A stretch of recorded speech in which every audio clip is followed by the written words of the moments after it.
Hi friends, welcome to my channel. ఇప్పుడు నేను చదివి వినిపించబోయే చందమామ కథ పేరు యాత్రా ఫలం. గోపవరం గ్రామంలో రాఘవయ్య, భద్రయ్య అనే ఇద్దరు భూస్వాములు ఉండేవారు.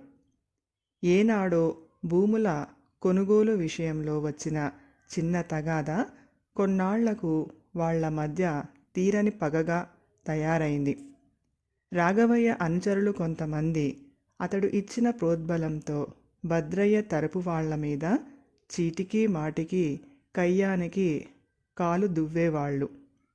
భద్రయ్య కూడా రాఘవయ్యకు ఏమాత్రం తీసిపోకుండా తన వాళ్లను వాళ్ల మీదికి ఉసికొలుపుతూ ఉండేవాడు. గ్రామంలోని ఈ పరిస్థితి చూసి దాపులనున్న ఏటిగట్టున కుటీరంలో ఉండే సాధువుకు చాలా బాధ కలిగేది. ఆయన రాఘవయ్య, భద్రయ్యలను పిలిచి 1-2 సార్లు తగాదాలు మానవలసిందిగా హితబోధ చేశాడు. కానీ అందువల్ల ఎలాంటి ప్రయోజనం కలగలేదు.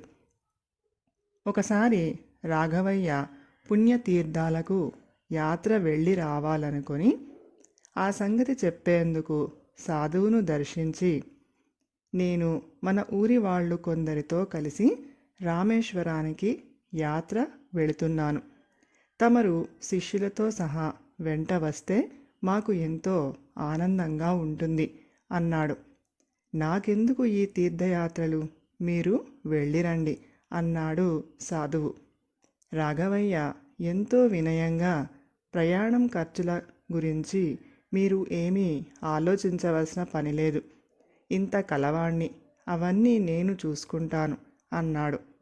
సాధువు చిరునవ్వు నవ్వి, నీకు నాపై ఉన్న భక్తి చూసి చాలా సంతోషం కలుగుతుంది. కానీ ఒకటి, కేవలం ఇలాంటి తీర్థయాత్రల వల్ల పెద్ద ప్రయోజనం ఉంటుందన్న నమ్మకం నాకు లేదు అన్నాడు. ఆ జవాబుకు రాఘవయ్య ఆశ్చర్యపోయి, అన్నీ తెలిసిన మీరే ఇలా అంటే నేనేం చెప్పగలను? తీర్థయాత్రల వల్ల నిజంగానే ప్రయోజనం లేదంటారా అని అడిగాడు. సాధువు ఒక క్షణం ఆగి, ఆ సంగతి మీరు యాత్రల నుంచి తిరిగి వచ్చాక చెబుతాను. ఈ యాత్రల్లో నువ్వు నాకు ఒక సహాయం చేసి పెట్టాలి అని కుటీరంలోకి పోయి ఒక చిన్న మూట తెచ్చి రాఘవయ్యకు ఇచ్చి, నీతో పాటు దీన్ని అన్ని పుణ్యక్షేత్రాలకు తీసుకొని పోయి నువ్వు స్నానం చేసే ప్రతి తీర్థంలోనూ ముంచి భద్రంగా తిరిగి తెచ్చి నాకు ఇవ్వు అన్నాడు. రాఘవయ్య ఆ మూటను తీసుకుని వెళ్ళిపోయాడు. గంట తర్వాత భద్రయ్య సాధువు దగ్గరకు వచ్చాడు. సాధువు అతన్ని దక్షిణ దేశ యాత్రకు వెళుతున్నావా అని అడిగాడు. దక్షిణాన ఆ రామేశ్వర యాత్ర చేసి రావటం ఒక గొప్ప విశేషమా స్వామి? నేను మన ఊరి వాళ్లతో కలిసి ఉత్తర దేశాల గల ఉన్న పుణ్యక్షేత్రాలను దర్శిస్తూ హిమాలయాల వరకు పోదల్చాను. ఈ యాత్రలో తమరు శిష్యులు మా వెంట రావాలని ప్రార్థన అన్నాడు భద్రయ్య వినయంగా. ఈ మాటే ఇంతకుముందు ఇక్కడికి వచ్చిన రాఘవయ్య కూడా అన్నాడు. కానీ ఇటువంటి తీర్థయాత్రల వల్ల గొప్పగా ప్రయోజనం ఉంటుందని నేను అనుకోను అన్నాడు సాధువు. ఈ జవాబుకు భద్రయ్య ముఖం చిన్నబుచ్చుకొని, స్వామి, ఆ ప్రయోజనం సంగతి తిరిగి వచ్చాక చూసుకోవచ్చు. రాఘవయ్య తన వాళ్లతో యాత్రకు పోతున్నాడు. మీరే చెప్పండి, నేను అతడికన్నా ఎందులో తక్కువ? నేను మరికొంత భారీ యాత్ర చేయదల్చాను. మీరు మా వెంట ఉండి మమ్మల్ని ఆశీర్వదించాలి అన్నాడు. ఇంత గౌరవపూర్వకంగా ఆహ్వానిస్తున్న నిన్ను నిరాశపరచడం నాకు బాధగా ఉంది. ఒక పని చెయ్యి, నా బదులు నీకు తోడుగా ఉండేందుకు ఒక మూట ఇస్తాను అని రాఘవయ్యకు ఇచ్చినట్టే ఒక చిన్న మూట ఇచ్చి ఏం చేయవలసింది చెప్పాడు సాధువు. రాఘవయ్య, భద్రయ్య యాత్రలు ముగించుకొని 6 నెలల తర్వాత గ్రామం చేరి సాధువు తమకు ఇచ్చిన మూటలను ఆయనకు భద్రంగా అప్పగించారు. ఆ మర్నాడు సాధువు వాళ్లను ఆశీర్వదించడానికి తన కుటీరంలో విందు ఏర్పాటు చేశాడు. విందులో రాఘవయ్య మనుషులు ఒక వరుసలోనూ, భద్రయ్య మనుషులు మరొక వరుసలోనూ ఎదురెదురుగా కూర్చున్నారు. సాధువు తన శిష్యులతో వడ్డన ప్రారంభించమని చెప్పాడు. రాఘవయ్య, భద్రయ్యలతో పాటు వాళ్ళ అనుచరులు కూడా ప్రతి వంటకాన్ని చాలా బాగుందని మెచ్చుకుంటూ తినసాగారు. సాధువు వాళ్లతో, నాయనలారా, తీర్థయాత్రలు చేసి వచ్చిన మీకోసం ప్రత్యేకంగా పాయసం ఒకటి చేయించాను.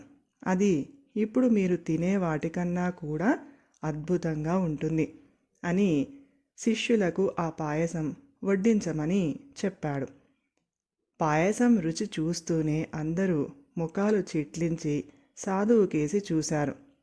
సాధువు వాళ్లను, ఏం పాయసం రుచిగా లేదా అని అడిగాడు. రుచా, పరమచేదుగా ఉంది అన్నారు అందరూ. అలాగా, కావటానికి అది కాకరకాయతో చేసిన పాయసమే. కానీ అది మీతో పాటు అన్ని పుణ్యక్షేత్రాలు దర్శించి ప్రతి తీర్థంలోనూ స్నానం ఆడింది కదా. ఆ కారణం వల్ల దాని చేదుపోయి తీయదనం వచ్చిందని అనుకున్నాను అన్నాడు సాధువు. సాధువు మాటల్లో ఏదో గూఢార్థం ఉన్నదని గ్రహించిన అందరూ లేచి చేతులు కడుక్కొని సెలవు పుచ్చుకునేందుకు ఆయన దగ్గరకు వచ్చారు. సాధువు వాళ్లతో, కాకరకాయ ఒట్టి జడ పదార్థం, అందువల్లనే ఎంత పెద్ద యాత్ర చేసినా దాని గుణంలో చిన్న మెత్తు మార్పు కూడా రాలేదు. కానీ మనుషులమైన మనం అలా కాదు. అనుభవాల వల్ల ఎన్నో మంచి విషయాలు గ్రహించగలం. ఈ యాత్రలు మీలో మంచి మార్పు తెచ్చి ఉంటుందని నమ్ముతున్నాను అన్నాడు. రాఘవయ్య, భద్రయ్య ఆ మాటలు వింటూనే చేయి కలుపుకొని సాధువు ముందుకు వచ్చి, స్వామి, మీరు మా కళ్ళు తెరిపించారు. ఈనాటి నుంచి మా మధ్య స్నేహానికి తప్ప వైరానికి తావు లేదు. గ్రామస్తులందరం సోదరభావంతో కలిసిమెలిసి జీవిస్తాం అన్నారు. సాధువు వాళ్లను దీవిస్తూ, అదే యాత్రాఫలం అన్నాడు. కథ సమాప్తం. ఈ కథ కనుక మీకు నచ్చినట్లయితే ప్లీజ్ లైక్ చేయండి, షేర్ చేయండి. మరిన్ని మంచి మంచి కథల కోసం మా ఛానల్ని సబ్స్క్రైబ్ చేసుకోండి. Thank you.